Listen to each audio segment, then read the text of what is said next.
Hey everyone, it's Dr. Rick, and I'm wishing you a happy holiday and also a word of caution. The reason that you get sleepy after eating a boatload of food is usually because your body got overwhelmed. That's typically going to be an insulin dump. And insulin is a good thing to have, but too much insulin all the time is not. Now, at the same time, we are meant to celebrate, and this season is cold and dark, and it is important to get together with family if you can and celebrate those special holidays. We have just passed Christmas, which we celebrated, and I ate a lot of food. But now we have New Year's coming up, and the same thing is going to be there, except probably more alcohol than food. But the reason I'm making this PSA, public service announcement, is because I am suggesting that if you're going to indulge, pace yourself. Just because you indulge doesn't mean that you have to over-exercise to burn off all that calorie and carbohydrate and sugar. You can never out-exercise a bad diet.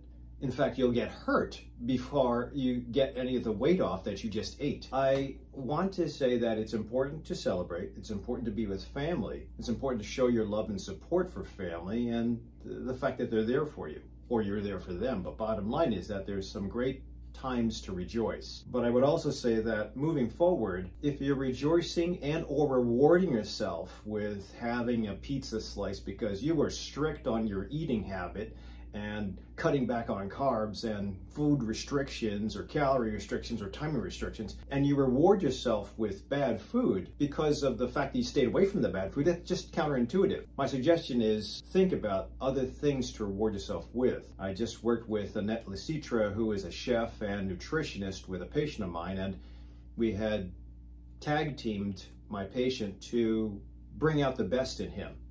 And I think it was very revealing when two coaches are working towards the same goals and you can swarm the patient with ideas that they didn't think about or realizations about what they're doing that is being rationalized as being normal, like overeating or having pizza, or in some cases having a smoke or having a drink or a beer. And all these things are put forth by social media as this is yours because you deserve it. You work so hard, take advantage of it. But I'm here to tell you that if you can take care of things with movement, disconnecting from the computers that you carry around in your pocket, being in nature, enjoying a really good meal that's cooked by grandma or somebody from scratch, maybe not having so many processed things, maybe not scrolling through and swiping all the time, I think there's great things out there, but the problem is if you're deep-seated, you've never tasted those things or meditated or prayed or been in silence or been in nature therapy, it's going to feel really unusual. And that's why there's a conference I'm holding on the 13th, meeting with Annette Lecitra. We're kind of going to be giving the opposites of how we take care of our patients and help heal or help wiggle open those nuances that make people feel better and then have them realize this is the way that we were hardwired to be. It's not processed food, it's not fast food, it's not getting on social media. The idea is counterintuitive, but I think somebody has to open the door for you. Please consider coming to my event on January 13th at the Bartlett Nature Center. And I will be holding a hike. Those of you who follow me, you know that I love being in nature, and I'll give my best patient athletes the reward of going with me to a national excursion, which is usually a national park. This year in July, it's going to be Mount Rainier.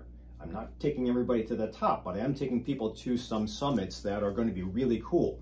And why? Because I want folks to get the reward that they duly deserve for being so good with allowing healthy lifestyle back into life. Sometimes we don't remember what that's like, but honestly, if you had grandma cook for you, or your mom cook for you, your dad cook for you, way back when you were younger and you played outside, you rode your bike, you played in the backyard, played with a pet, I think those things are great, but they're overshadowed by pressure and internet and social media and binge watching. Those things are rewarding in a weird, obtuse way, but they're not what the brain needs for lasting lifestyle change. And that's what I want to empower my patients with. Both myself and Annette will present our different ways to get you away from those things that don't serve you. Temporarily they might, but short-term gain, long-term loss. I think that the classic explanation is when you have a parent that's busy, they'll give their kids a screen. When I was growing up, there was no internet. There was no cell phone back then. There was just playing outside and coming home when it was dusk and eating mom's cooked food. I think that we're getting away from that. You can argue the fact that it's because of progress and the internet is great and AI will be helpful, but I beg to differ. I think there's also value in those natural pillars of